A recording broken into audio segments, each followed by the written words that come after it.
Voting began in the Netherlands on Thursday, at the start of a 4-day election across the European Union.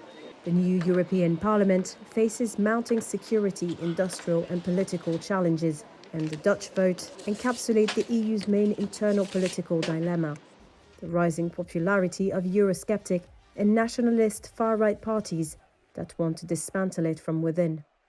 The European Parliament is one of the 3 EU institutions that run the 27-nation bloc. Together with EU governments, the 720-seat chamber decide on laws that govern its single market of almost 450 million people, including its $1 trillion long-term budget and laws to prevent climate change. The EU is facing various external challenges, including industrial competition from China and the United States, the security threat from Russia, and the existential threat of climate change. Polls show pro-European parties around the political centre, the centre-right and centre-left, Liberals and Greens, will have a smaller majority than in the outgoing parliament.